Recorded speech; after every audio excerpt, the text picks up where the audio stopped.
Halo, halo, Bung Rocky. Kita lanjutkan ngobrol ini ya. Saya ini membaca semacam, bukan, sebenarnya nggak tweet war lah ini ya. Ini kan masih kelanjutan soal Ade Armando yang kemarin banyak sekali dipersoalkan oleh berbagai kalangan yang dia meminta agar umat Islam, umat Kristiani diwanti-wanti untuk tidak pecah dan harus memilih Ganjar semua. Kalau tidak, ini akan Anies Baswedan yang akan terpilih. Nah, saya membaca ini kemudian ada semacam nasihat yang cukup bagus dari Nadir Shah Hussein ini, seorang ini tokoh NU tapi dia ngajarnya di mana dia, di Monash University, saya ingat saya, di Australia, yang dia minta sebenarnya agar para capres-capres itu berhentilah, nggak usah menggunakan buzzer. Saya membayangkan menarik ya kalau hidup apa Indonesia ini hidup tanpa buzzer gitu. Hidup tanpa buzzer artinya hidup tanpa amplop kan. Kan Ya, ya. buzzer itu kan identik dengan amplop kan, otaknya kan tergantung apa yang dipesankan oleh pemberi amplop, lalu mulai meraba-raba arah masa itu kemana tuh. Jadi perbasaran ini itu Rizal Ramli betul sekali itu, basar ini artinya rupiah, nggak ada istilah lain tuh. Lain Hmm. basar yang ada di dalam politik Amerika, politik Eropa, politik Australia, itu basar yang betul-betul otentik untuk menopang seseorang itu dengan basis ide, itu namanya basar, kumpulin suara. Ini basar nunggu supply data oleh uh, apa namanya ini, lembaga-lembaga survei yang memang digaji sama dengan basar. Jadi oligarki ini kan menggaji dua aktivitas. Aktivitas yang seolah-olah opini publik itu diolah oleh Lembaga survei. surveyor, ya ini perusahaan-perusahaan survei ini dibayar oleh oligarki. Basar juga dibayar oligarki untuk menyebarluaskan hasil survei yang dibayar dengan uang yang sama tuh. Jadi sebetulnya yang mesti dihentikan, buzzer harus berhenti, juga lembaga survei harus berhenti membohongi publik. Itu artinya dua-duanya akan mati menggelepak karena nggak ada uang beredar di situ kan. Itu tapi di ujung kita mesti minta oligarki hentikan membiayai buzzer dan hentikan membiayai lembaga survei. Biarkan lembaga survei cari uang sendiri, buzzer juga datang berubah jadi relawan. Itu yang kita dorong. Jadi Ya, ya, beda ya. antara buzzer dan relawan. Buzzer itu nunggu amplop, relawan justru kasih amplop. Kan itu intinya tuh. Ya, ya, ya, Karena ya. itu yang bagus. Jadi kalau Pak siapa Pak dosen Hadir NU Kak. itu, Ya. Pak Nadir. Nadir Ya. mengusulkan itu pasti menguntungkan demokrasi kan. Dan kita kita memang ingin itu kok. Kita nggak ingin yang lain. Kita cuma ingin orang berdebat dengan argumentasi dan orang tinggalkan politik sentimen. Itu intinya tuh. Tetapi itu nggak mungkin terjadi selama buzzer ini berharap semakin mereka kontroversial semakin dapat uang. Itu bodoh betul cara kita membayangkan masa depan Indonesia kalau mengandalkan orang semacam adik yang mestinya tahu otaknya itu mestinya diluruskan kembali, mengerti arah demokrasi, tapi tetap membujuk-bujuk bagian yang paling dangkal dari politik, yaitu perang antar agama. Hmm. Ini memang berbahaya. Tapi nanti kita ngomongin itu, nanti kita lanjutin dulu pembahasannya, lagi seru nih ya. Kalau kita mau fair ya sebenarnya Bung Rocky, kalau kita petakan sebenarnya menggunakan buzzer itu sekarang ini relatif sebenarnya pemerintah kok. Artinya pendukung Pak Jokowi dan kemudian diteruskan oleh Ganjar. Kan kelihatan sekali Ya, semua pendukung-pendukung Pak Jokowi itu dipindahkan ke Ganjar. Tapi kalau partai-partai politik lain seperti katakan PDIP bahkan gitu ya, kemudian Demokrat, PKS atau yang lain bahkan juga Gerindra, itu bukan buzzer sebenarnya. Itu yang mereka disebut, mereka itu organik lah, karena mereka itu memang ya, anggota partai itu gitu. Dan ini sih oke menurut saya. ini buzzer ini kan outsourcing. Ya, oke ya, ya. Ya, gitu. Saya setiap kali lihat buzzer-buzzer Demokrat pinter-pinter, mereka bikin quotation, Ya. video-video pendek, itu namanya buzzer beneran itu.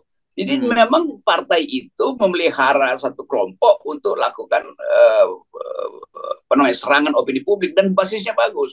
Saya Hmm. kader Demokrat, kan itu suaranya kan jelas dia sebut kok tuh, Hmm. Hmm. teman-teman di Demokrat, ini suara kader Demokrat. Hmm. Isinya apa? Kritik. Isinya apa? Konsep masa depan tuh.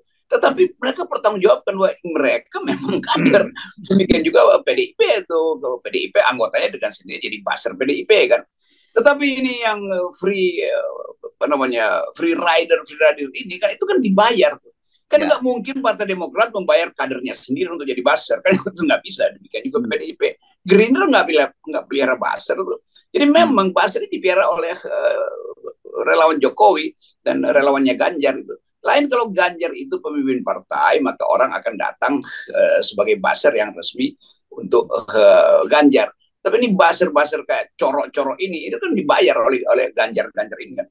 Ada buzzer yang juga bagus, namanya si Noel Ebenezer. Dia memang buzzer, tetapi dia nggak dibayar. Dia cuma ingin supaya Ganjar itu masuk dalam putaran dan bertanding fair. Tapi sekaligus Noel mengatakan saya juga mendukung Anies untuk bersaing. Jadi dia bukan buzzer, dia memang die hard pada Ganjar, tapi bukan nunggu amplop dari Ganjar. Beda dong sama coro-coro ini, itu nunggu amplop aja kerjanya. Iya. Jadi sebenarnya sederhana sekali ya ketika orang kemudian ada yang mengechat saya. Sebenarnya gampang Mas kalau mau buzzer ini hilang ya apa ganti rezim penguasa gitu. Itu kan bukan ganti presiden ya. Beda kata dia. Ini teman yang seorang aktivis mengingatkan kepada saya. Beda Mas ya antara ganti presiden dengan ganti rezim karena presiden bisa berganti tapi rezimnya masih bisa sama gitu. Ya rezim kita juga masih carry over dari yang lama tuh, mental jual beli suara itu. Zaman Orde Baru juga begitu. Tapi justru Pak Harto udah nggak ada, tapi buzzer-buzzer zaman itu kok ambil inspirasi dari bagian yang buruk itu kan. Kan kita ingin lihat ada pertanggungjawaban, politik harus diajukan. Kalau Pak Harto masih hadir hari ini juga pasti Pak Harto akan bilang oke, saya mau memilih dengan ide itu, bukan dengan uang segala macam tuh. Karena pengalaman beliau dengan reformasi, kita bayangkan misalnya imajinasi kita dengan Presiden Soeharto tuh. Tetapi di kita nanti orang bilang Anies juga PR buzzer. Oh enggak, dia relawan, itu beda relawan dengan buzzer. Tapi kita juga punya relawan. Iya, relawan Anda itu relawan yang dibayar, beda. Jadi kita mau bersihkan kultur politik kita dengan mengupayakan agar supaya kepercayaan itu langsung datang dari orang pemilih pada pemilihnya. Itu nggak usah melalui perantaraan rejim tadi itu, rejim buzzer. Jadi kira-kira itu. Jadi rejim kita memang satu sistem yang dimungkinkan karena Presiden Jokowi juga nggak tegas kan. Kalau ada oposisi nggak mungkin ada buzzer karena buzzer itu hidup karena nggak ada oposisi itu. Jadi Pak Jokowi punya salah desain demokrasi yang dia maksudkan itu justru menghasilkan perbaseran dan perpecahan politik identitas. Itu bahayanya kalau kita ingat Pak Jokowi, ya kita akan ingat Jokowi tidak paham demokrasi. Jokowi tidak paham keeratan antar warga negara. Dia hanya paham IKN. Kan jadi dangkal kan demokrasi kita kalau mengingat Pak Jokowi hanya karena IKN. Ya. Ingat Jokowi, ingat IKN. Gitu jadi tagline-nya. Iya. Oke, mari kita lanjutkan soal buzzer tadi. Satu, tadi Anda menyebut sifatnya yang berbeda tadi. Satu kerelawanan, yang satu basisnya berbayar. Itu bahkan dalam Presiden Jokowi, mesti kita akui ini jadi jenjang karir. Bung Rocky ya, jenjang karir menjadi seorang komisaris kan gitu.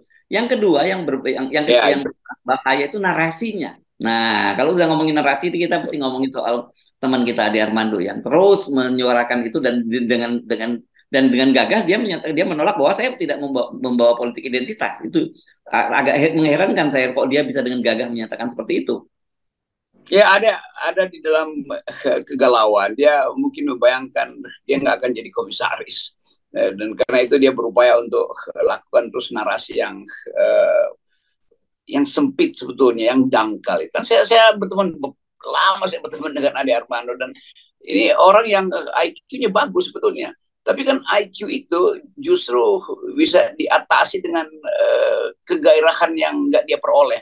Gairah politik yang harusnya Ade dan teman, ya yang coro-coro itu saya nggak peduli lah. Yang saya peduli sebetulnya Ade itu karena saya kenal. Yang lain malah saya nggak pernah kenal. Bahkan bagian kecil dari gagasan-gagasan teman-teman di coro itu juga gitu sih kita nggak pernah tahu. Saya cuma tahu ada Ade di situ dan itu acuan dari masyarakat universitas. Yang lain kan pungutan dari luar. Tetapi Ade kan dosen itu yang harusnya nuntun pikiran dia atau menuntun pikirannya sendiri supaya orang paham bahwa ada ide di belakang demokrasi, yaitu kesetaraan. Jadi kalau akhirnya Ade merasa bahwa ya saya sekarang jadi berupaya untuk menghalangi Anies aja tuh, karena Anies akan membawa Indonesia ke negara Islam itu juga ngaco tuh. Bukan sekedar ngaco, apa konsepnya atau apa jalan pikirannya, tiba-tiba lompat pada semacam demagogi. Itu namanya demagog. Seorang demagog itu ngomong macam-macam tapi nggak ada konsep di belakangnya. Tapi saya bisa duga bahwa ada terpaksa mesti lakukan itu. Karena dia terpojok di dalam semua segi itu. Secara intelektual sudah berhenti, sebagai pemikir kemajemukan juga sudah punah sebetulnya. Lalu tiba-tiba jadi apa istilahnya? Jadi ambisius untuk seolah-olah tokoh yang akan menyelamatkan kemajemukan. Nah, cara menyelamatkan kemajukan bagus, tapi dengan menghalangi Anies itu justru menunjukkan dia nggak paham betul kemajukan kan. Kita dorong semua aja tuh, ngapain kita halangi orang? Yang kita mesti halangi adalah 20% threshold itu intinya tuh. Jadi kalau threshold 20% Ade Armando konsisten kita halangi, maka nggak akan ada pembicaraan untuk takut bahwa mayoritas Muslim akan menang dan mayoritas Kristen akan terbelah, akan pergi pada Anies sebagian. Ngapain itu menguji itu pun hipotesanya itu berlapis-lapis. Karena itu tergantung pada status kelas seseorang, tergantung pada efikasi dia dengan psikologi pemimpin yang dia tuju tuh. Ada aja orang Kristen yang merasa bahwa ya ada kedamaian di dalam mata Anies itu. Mungkin orang dia tuh itu kayak mata nabi-nabi di dalam sejarah kekristenan misalnya tuh. Karena itu yang disebut personal efficacy terhadap seseorang yang mereka anggap punya gagasan tuh. Nah, orang yang lain menganggap ya Ganjar itu matanya kosong, ngapain kita pilih matanya cuma mondar-mondar di bola matanya sendiri tuh. Ya, kenapa kita mesti menyoroti soal ini? Karena menurut saya narasi yang dibangun oleh Ade Martono ini sangat berbahaya. Itu yang makanya kita tidak bisa dianggap. Kan kita sebenarnya jarang sekali mau masuk ke wilayah ini. Tapi ketika kemudian masuk wilayah agama, menurut saya ini big tabu gitu yang harus kita juga harus mau nggak mau harus kita halangi cara berpikir semacam ini. Ya itu satu waktu saya kaget, saya panel sama Ade, terus dia bilang, saudara Rocky Anda kan ateis, ngapain ngomong? Jadi bayangin cara menghentikan pembicaraan itu dengan label itu. Dua hal udah berbeda. Dia nggak pernah uji apa saya ateis atau bukan. Dan yang kedua dia takut saya ucapkan sesuatu kan sebagai kritik argumen, kritik akademis. Ini juga yang diikuti oleh tolol-tolol yang di sekitar Coro itu kan. Yang nggak ngerti apa yang dia tahu tentang Indonesia, apa dia tahu tentang hubungan Indonesia dengan sejarah, apa dia tahu pikiran milenial tentang politik masa depan. Jadi semua hal akhirnya menjadi jelas siapa yang namanya buzzer yang real, yang berbasis pada ideologi partai, siapa yang buzzer yang tunggu arus aja tuh. Jadi keterdesakan keuangan itu menyebabkan orang jadi tolol, gampangnya begitu tuh. Uang yang menyusut itu menyebabkan otaknya juga ikut menyusut. Itu jadi apa ya? Itu jadi semacam aksioma gitu ya? Iyalah, karena dia dari awal, mereka ini dari awal diasuh oleh uang. Begitu uangnya hilang, pengasuhnya mulai merasa nggak penting, dia makin menjadi-jadi. Padahal kontraknya sudah selesai.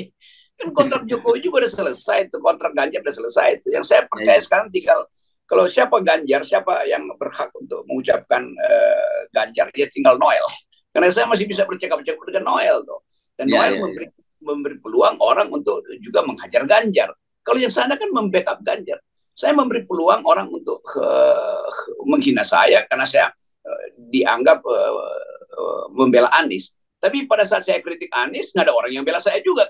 Itu padahal ini permainan argumentasi aja tuh, gagasan versus gagasan tuh. Kalau saya puji-puji Anies itu wah hebat Rocky, begitu saya kritik Anies orang menghindar dari saya. Padahal semua ini untuk membersihkan politik. Anies tetap mesti diuji, dicela. Jadi ujian itu kan bonus aja tuh. Pemimpin, setiap pemimpin tampil dia mesti dicela dulu, jangan dipuji-puji itu. Jadi itu intinya, itu bukan kita cela orangnya, kita cela cara berpikirnya. Ya. Dan dengan kita mencela itu sebenarnya bukan mencela, itu lebih tepatnya mengkritik lah gitu. Tapi orang sekarang kalau mengkritik dianggap mencela kan begitu ya.